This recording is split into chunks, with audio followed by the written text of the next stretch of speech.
สวัสดีท่านผู้ชมทุกท่านยินดีต้อนรับเข้าสู่ช่องปีชาแนลมื้อนี้เฮามาถามหางานสาวผู้ไทยตัวอยู่บ้านวังคูนอะไรพี่น้องได้ยินว่าไปเลยว่าแล้วป้ากับผัวลาวแล้วก็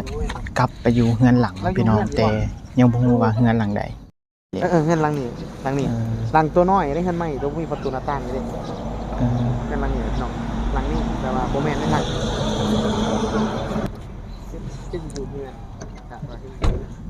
ลองไปถามมึงฟ้ากับห้องได้พี่น้องมื้อนี้นะมื้อนี้เฮามา3คนคือเก่ากับบาเบลลี่กับบ่ใจมากับน้องกาแฟพร้อมสวัสดีพี่น้อง3คนคือเก่าเฮาสวัสดีอย่าไปถามเมืองลาวนี่แหละเฮือนเรานี่อันนี้เฮือนพ่อแม่เฮือนพ่อแม่ลืมตัวนี้เฮือนพ่อแม่โอ้นี่จะเป็นเฮือนพ่อเฮือนแม่ลาวได้พี่น้องได้ยินเสียงฟ้าห้องบ่คึมๆอยู่ฝนหากระเช้าตกเมื่อกี้นี่แหละได้พี่น้องเราก็ลงรถมาเมื่อกี้นี่ไปรอถามกับเจ้ากับบ่ได้ถ่ายพี่น้องว่าฝนตกแม่นบ่เงินอะไรเนี่ย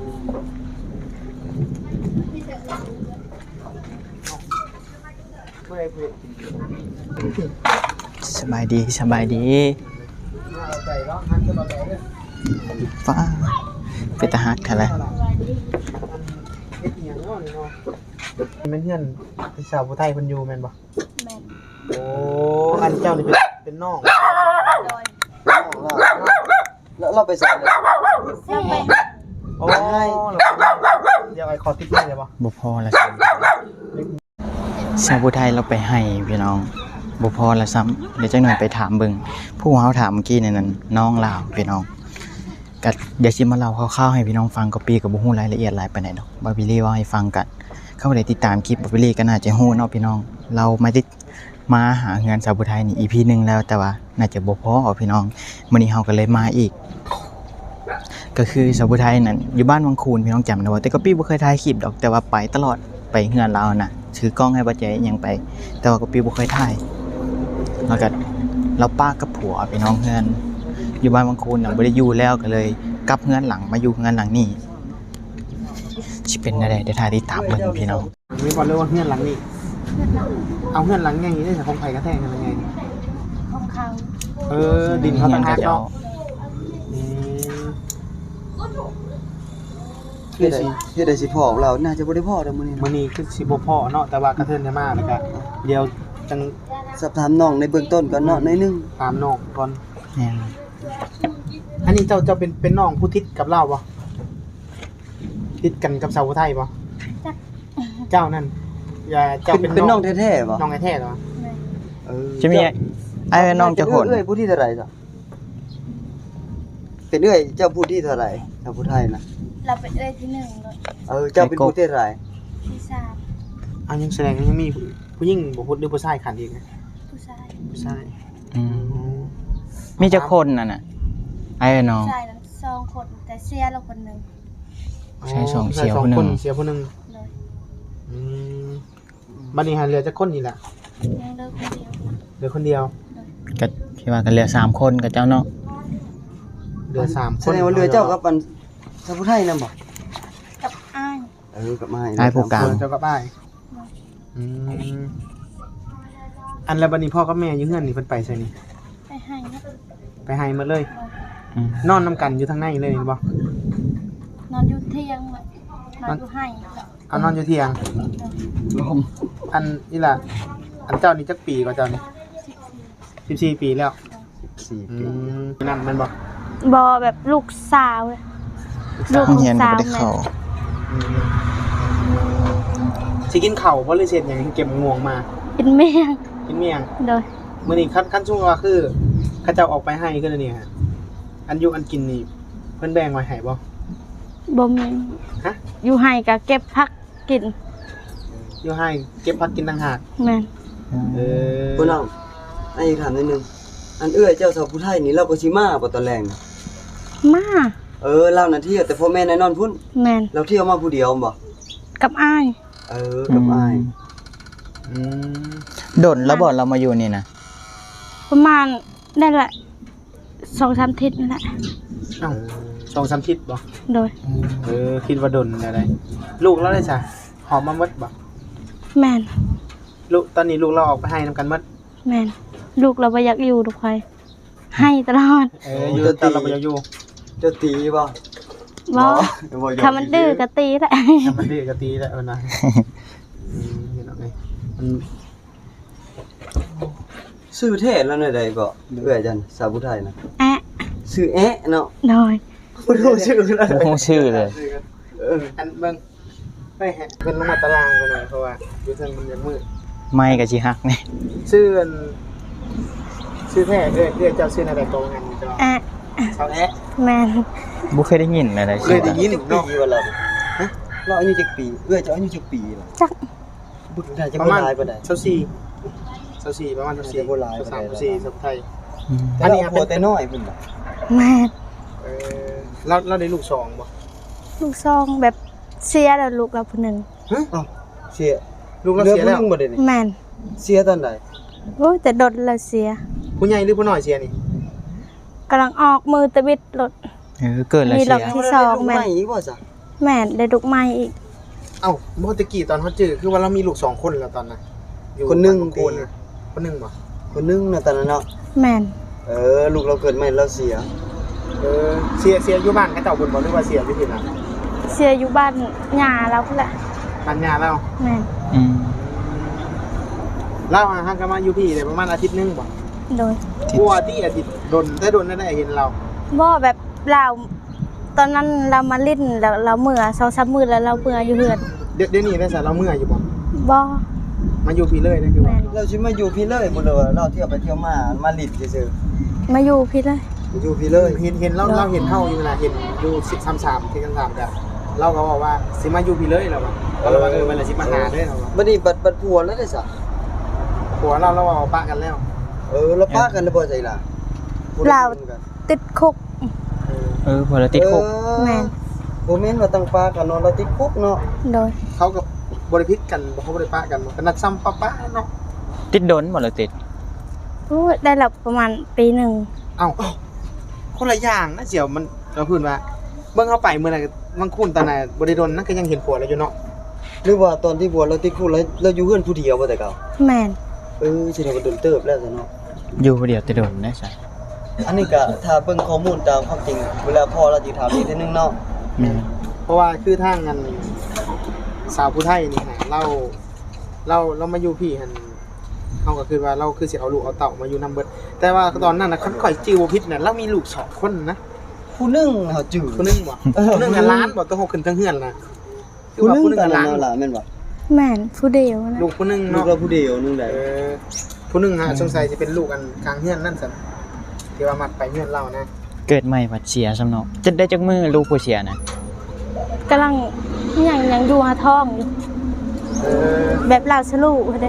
เราสรุปลูก แทงลูก เราเฮ็ดเวียกหนักมาเลย แม่น โอ้ เอา เราเฮ็ดเวียกหนักอันนั้นไผอ่ะคนนั้นน่ะ หลาน หลานบ่ แม่น ซื้ออะไรอ่ะแม่ ปุ๊ก ปุ๊ก แม่น เอาปุ๊กมาพี่ลาพี่มามายืนน้ำเอื่อยพี่มาโอ้ยนางแนมตาเขาเมาอยู่ ก็จังฮู้ความแม่นเด็กน้อยเนาะ เราหูความเลยนี่ คนผู้ไทยสิหลายก็สู้ความ เอาสบายดีล่ะสบายดีโอ้ความจุบเจือในใจเลย บ่ย่านบ่อีหล่ะ ผู้นี้ในเขาเฮียนมันบอกผู้นี้ เดอะแม่นเฮาเฮียนแหละ เดี๋ยวทวนชื่อใหม่เจ้าชื่อลิงเนาะ แม่น เอ้ยเจ้าชื่อแอะ มันคือต่างกันแต่เอาลองไล่มาดูว่าไอเอน้องจะคนน่ะซื้อในอะไรแน่ พร ก่อน สแก้ว บ่ไล่แต่ผู้ใหญ่ก่อนอะไรแต่ผู้ใหญ่หรือผู้น้อยเฮ้ย ไล่เทิงลุ่มๆเนี่ย ผู้ใหญ่ก่อนเอาแต่ผู้ใหญ่ก่อน แอะ แอะ สแก้ว สแก้วนี่ต่างกันแล้วนี่ต่างกันแล้วนี่แอะกับสแก้วนี่ต่างกันแล้ว พร พร พร ลิง ลิง มัน มัน เจ้าลูกหล่า มันสิว่าอะไรชื่อคนละอย่าง คนละ ขั้วกันเลย องศาเลยนะ มันแบบมันบ่ได้คล้องกันเลยนะ อยู่ใต้ ปกติลูกหลายคนเนี่ยก็จะใช้ซื้อข้องจองกันคล้ายๆ เขา กัน เฮาบ่ได้ยินทลาบ่ได้นาวิรพันธ์ซอยรักคำหักอยังมันเลยไล่เรื่อง ปกติเขาใช้ชื่อคือแบบว่าชื่อแบบไล่กันเลยนะอันนี้บัดชื่อตั้งแบบบวกลบเลย บวกลบนะแต่ว่าอ้ายเจ้าแบบอ้ายน้องเพื่อนนี่ก็มีคนมีครอบครัวเบิ่นแล้วบ่หรือว่าได้แต่ชาวผู้ไทยนะบ่ แม่นชาวผู้ไทยกับ สแก้วหั่นแหละนี่เอ้ยสองคน เอาบ่เอิ้นชาวพุทธซะเอิ้นชาวแอะซะหน่อยเนาะเอาซื้อใหม่ซะซื้อใหม่แต่ว่าซื้อ เป็นค เก่าน ใหม่อะเนาะ เป็นคนใหม่ชาวแอะและผู้อื่นก็ยังบ่ทันมีครอบครัวแม่นบ่ แม่น โอ้ยังบ่ทันได้ แสดงว่าเราเอาผัวแต่น้อยพุ่นเนาะ โดย อันนี้ฮะเป็นเพื่อนพ่อเพื่อนแม่ของพี่เจ้าแท้ๆบ่มอม แม่น อยู่กันหลายปีแล้วเนาะประตูประต่างกัน แถวนี้เนี่ยเป็นบ้านผู้ไทยเลยเนาะ แม่น หรือว่าปนบ่ปนก็เราเทิงบ่เนาะ เป็นบ้านคนอยู่นี่ แบบปนกันน่ะนะผู้ไทยในละเทิงหั่นน่ะ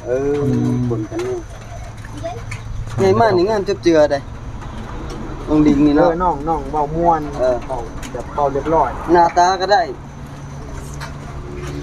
แต่ว่าน้องเป็นคนที่ว่าง่ายก็ว่าเบาน้ำคนได้บ่กี่คุยปกติจังหน่อยถ้ามีเข้าไปนี่เขาอยากย่านเขาได้ไปนี่เขาจะครบรถ เจ้าบ่เป็นหน่อยล่ะเนาะบ่ปบเนาะ แล้วค่ำๆเลยเขามาบ่ค่ำๆเลย แม่น เขาแม่เขาเอ่ยเขามา ประมาณจังโมงเอ้ยจะเข้ามา ประมาณ5โมงนั่นแหละ คันหาโมงเนาะ โดย ไก่บ่เฮ็ดให้ ไก่แหละ อยู่ผู้บ่ แม่น เออ เจ้าน่ะเฮ็ดอยู่เฮ็ดกินท่าอยู่เฮือน แม่น บัด เขา นี้ เพื่อนบ่ บัดไอ้ทางนึงอันตัวเฮือนอันที่ผู้ใหญ่ใจดีเฮ็ดให้เราด้วยซะให้อยู่เรื่อยๆเจ้า บ่มีไผ ที่ไปอยู่เนาะ นั่นตอนนั้นเขาเห็นนั่นผู้หนึงนั่นไปอันนั้นอยู่กันปูอย่างว่าน้องปัวบ่คืออย่างนั้นแหละเห็นเขาคล้ายๆเขาออกอยู่มือเขาไปเทพื้น อืม แต่เขาก็บริฐานยังหลายมือนะ แสดงมีคนอยู่อยู่เนาะ เขาก็เบิ่งอยู่ แบ แต่ บ ว่า อันนั้นยามันแหละเบิ่ง หญ้าเราเบิ่งแต่ว่าเขาเห็นคนในเฮือนเขาแหละคนเฮือนผัวแหละให้เขาออกอยู่เอาเห็นสาวผู้ไทยเอามันนะว่าสิไปเล่นน้ำอยู่เฮือนเราบอกเราอ่ะ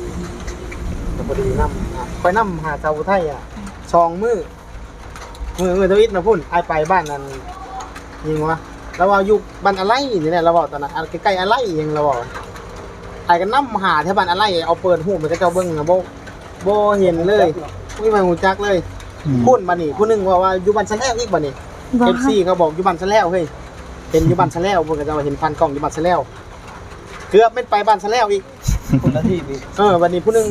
วันนี้คนพื้นที่เพิ่นบอกว่าเฮานี่อยู่ใกล้ๆกันนี่เราอยู่บ้านอันนี้แล้วว่านี่แหละจะขี่รถลงไปค่อยนี่ก็เห็นรถว่าบ่ทันได้ฮอดบ้านอะไรดอกจังว่าพากันนำไปนำมาจังว่าพอมากับบ่ทันฮู้จะได้มาเฮือนสาวไทยนี่พี่น้องเอ้ยหลังนี้ เนี่ยมาถาม เด้อสังเกตหลายเทื่อได้ไปถามหาเพื่อนคนไปถามกับตัวเพื่อนเขาโลดจอดรถที่เพื่อนเขาแล้วก็ จอดรถเฮือนเขาเลยถามเฮือนเขารถจะหลาย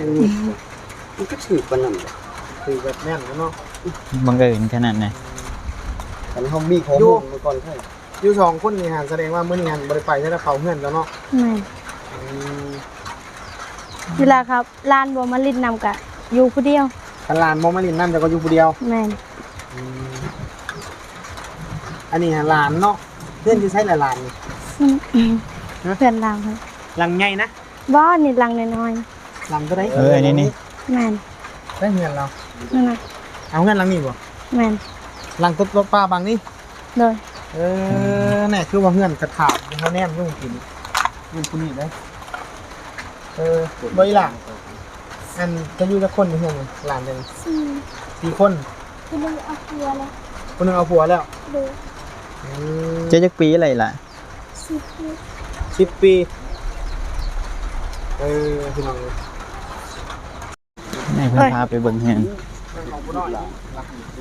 เฮ้ยน้อยว่าเป็นอะไรพี่น้องเฮือนเรา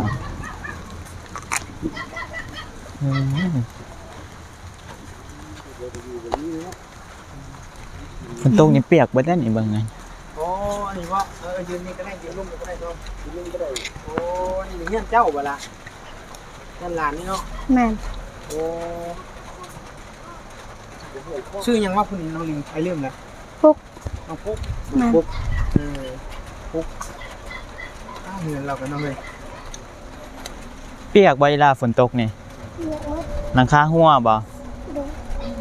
ทางหัวอันน้องลิงพ่อเขาแม่เราไปใส่นี่น้องคุณน้องปุ๊กนี่ อยู่เพื่อนบอก บอกอ๋อยูรุมอันนั้นแม่จะบอกเป็นพี่น้องกันแท้ๆบอกน้องลิง แม่น พี่น้องกันแท้ๆเลยเนาะ ก็ติดๆกันนี่แหละเนาะเฮือนกับเจ้า แบบพอค่อยแล้วเป็นอ้ายลาว พ่อจะเป็นไอ้กกบ่ล่ะ แม่น อืม พ่อน้องลิงเป็นไอ้กก โอ้ฝนเริ่มตกแล้วเดี๋ยวนี้อีหล่าเจ้าเขียนหนังสือเป็นอยู่บ่ เขียนก็เป็นอยู่ เขียนเป็นอ่านได้อ่านเป็นบ่ อ่านก็เป็นนิดเดียว เป็นแค่เดียว เขียนชื่อไอบิลลี่เป็นบ่ เป็นมาซื้อไอ้ อ๋อ อ้าวมีแต่เขียนน้ำกระดานครูให้เขียนแล้วก็เขียน แม่น จะเฮียน ชื่อตัวเองเนี่ยสะ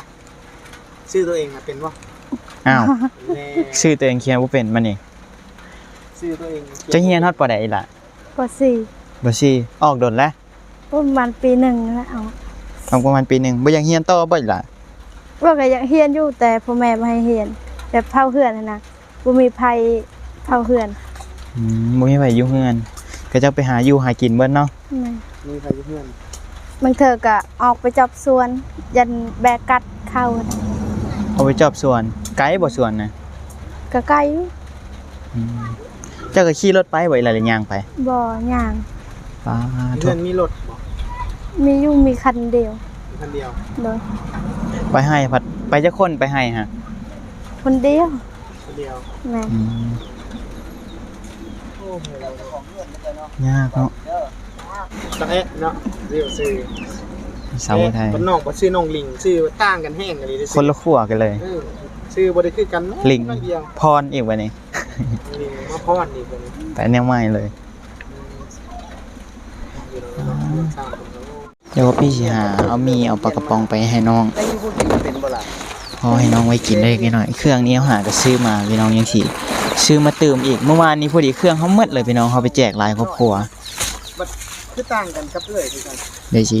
แบ่งมีให้น้องกัน เอื้อยมีข้าวสารอยู่บ่ ข้าวสารมีอยู่บ่ ในเดียว มีหน่อยเดียว แม่น ให้น้อยซ้ำได้เดี๋ยวนี้พาไปเบิ่งดูไปพาไอ้ใจเบิ่งดู เดี๋ยวสิแบ่งข้าวมาให้ เดี๋ยวเอาให้น้องคนนี้ก็ได้ ๆ เอาอีละเอาไปกินเด้อ ใจลูกเด้อ ดีเฮียงได้นั่งแล้ว หูความเด้อจ้าเด้อ ทางว่าเพิ่น เชื่อว่าครอบครัวก็จะก็เป็นว่าวไปเลยนะ แต่ว่าอันนี้มันลูกคนละพ่อเลย เออ แม่เดียวกันแต่ว่าบ่คือเคยว่าบ่คือกับชาวไทยยกได้มันยังลายแห้งบ่หรือว่าน้อยเดียว ในเดียว ประมาณจักโลอีละ จักละ อันขึ้นไปทั้งเงื่อนเจ้าหน้าไผอยู่แน่ล่ะ บ่มีไผ อันมันขึ้นได้บ่มันสิหัก บ่ขึ้นก็ได้เลยล่ะอันนั้นทำช่วยถามซื่อ นี่สิแบ่งมีเอาอีละอันนี้เอาไว้กินเด้อ ขอบใจเด้ออ้ายเด้อ เอาไว้นักระปงไว้หันก่อนก็ได้ พื้นฐานก่อน เป็นทานก่อน ต้น พอได้กินมื้อแรง ผู้ใหญ่เป็นผู้ใหญ่ใจบุญทางบ่ใจกับทางอ้าย ขอบใจเด้อผู้ใหญ่ใจดีเด้อ เอ้ย คนทางผู้ใหญ่ใจบุญเพิ่นเนาะให้มันให้เบื้องต้นเนาะมาหา พอได้ เจ้าบ่มีอันกินก็มันนี่ แม่น พอได้จุนเจือบรรเทาก็จะไปก่อนเบื้องต้น กินตั้งแต่ประมาณ8 โมงเท่าปานนี้แต่บ่มีอาหารแม่น กินแต่ข้าวเช้า โดย หิวข้าวอยู่บ่เดี๋ยวนี้นะ หิวแล้ว หิวก็ไปต้มมีกินกันได้ออีหลาเด้อ โดย เจ้ากินยังก็ไม่ซอนนี่ กินกับแจว กินกับแก้วแล้วล่ะนี่ แม่น บ่มีศีลบ่มีพักบ่ บ่ กินแต่เช้านี่ แม่น มีอาหารกิน กินแต่เช้านี่ปานนี้ยังบ่ทันกินข้าวอยู่ แม่น มันบ่มีอาหารกินเนาะเนาะ แม่นละแต่บ่อยาก เขามาให้เขาบ่ได้ฝากเงินมาให้ซื้อกินบ่ โอ้พ่อแม่ก็บ่มีเงิน พ่อแม่ก็บ่มีเงินคือกัน แม่น ว่านั่นเนาะ แบนมือบ่รู้หั่นขอเบิ่งมือแหน่แบนมือดูอันอีหยังไปพันพื้นมาบ่คือดำเนี่ย แม่น อ๋อพันพื้น คนที่นั่นน่ะ บ่หาพื้นหาหยังนี่ใครเป็นคนไปหาพื้นมาดังไข่ใช่ไหม บางเธอก็เอ้ย เจ้าก็เอ้ย เจ้า แม่น อ๋อแบบ ส ส ลั ลั บบ มาแต่หน้าบ่ได้เนาะแต่ให้บ่ได้ไหนล่ะเนาะ แม่นแบกอยู่แต่ส่วนยาง เราอยู่สวนยางบ่ แม่น ทุกอย่าง ไปตัดเอาต้นสวนยางนี่บ่ แม่น เขากระจับหรือไปทับต้นสวนยางให้เจ้า แบบมันหักได้ง่ามันหั่นแหละน้อยๆนั่นแหละ ตัวใดมันหักลงแล้วเก็บเอา แม่น ไกลบ่ตัวนี้ครับสวนยาง ว่าไก่ละ ฮะ ไก่ เจ้าย่างไปบ่แต่มือหรือว่าขี่รถไป โอ้ยยางไปละ ย่างเอา แม่นแต่รถพ่อแม่ขึ้นให้ พ่อแม่เอาขึ้นให้ แบ่งมาเจ็บป้าพอแห้งเนาะ แล้วเบิ้ลเฮือนเจ้าเลยเนี่ยเบิ้ลในเฮือนแต่รถจักรที่ว่าใส่เวียกในเฮือนเนี่ยคันเดียวบ่ แม่น เวลาเสาร์แล้วเมื่อช่วงเราสิเมื่อบ้านพุ่นได้สิเอารถคันนี้บ่เมื่อ แม่น อืม บางเธอก็พ่อแม่ขึ้นให้เธอก็ยืมรถพี่น้อง เดี๋ยวพ่อแม่เอาขึ้นให้ แม่ เดี๋ยวยืมรถพี่น้อง สิเป็นทางนอกนั่นเนาะ มันบ่ครบกัน ปัดอันนั้นน่ะจ้ะเวลาพวกเจ้านอนอยู่ที่เฮือนนี่พวกเจ้านอนนํกันบ่เข้าใจหรือนอนต่างหาก นอนนำกัน นอนนํกันเลย แม่น อยากก็ได้แบบนี้นะฝนก็สิตกแล้วแป๊บนึงนี่ละเปียกแล้วบ่นี่ แม่น เอาวันนี้สิกลับกันเด้อ โดย อยู่ดีมีแฮงเด้อจ้ะ ใจ นะ ละลายเด้อ โดยคำฮู้คันหิวข้าวก็ไปต้มมีกินก่อน โดย เดี๋ยวมื้อหน้าให้เข้ามาแล้วสิมาหาใหม่เอาแรงๆพุ่นมันบอกสาวแอะเนาะสาวแอะเรามา เดี๋ยวมื้อหน้าเข้ามาจอบหาเราใหม่พี่น้องสิได้มาเส้นทางนี้หลายเทื่ออยู่ดอก จะบอกเราบ่ต้องท่าเด้อเอาอีละไปก่อน สบายดี โอเคพี่น้องอันนี้เฮาก็สิเดินทางไปหาครอบครัวอื่นอีกฝนก็กำลังสิลงแห้งขึ้นได้พี่น้องวันนี้นะขอให้ทุกท่านอยู่ดีมีแห้งสุขภาพแข็งแรงผิดพลาดประการใดก็พี่ก็ต้องขอโทษขออภัยไว้ณที่นี้ถึกใจก็ฝากไลค์ฝากแชร์ฝากติดตามให้กับพี่นะเด้อพี่น้องเดี๋ยวเฮาก็สิเดินทางกลับแล้วมื้อหน้าเขามาแล้วสิมาหาเรามื้อนี้บ่พอซ้ำพี่น้องแต่ว่าบ่เป็นหยังเฮาฮู้เฮือนแล้วว่าเฮือนหลังใดโอเคพี่น้องเดี๋ยวพบกันในคลิปหน้าสำหรับคลิปนี้ก็พี่สิขอตัวไปก่อนสบายดีพี่น้อง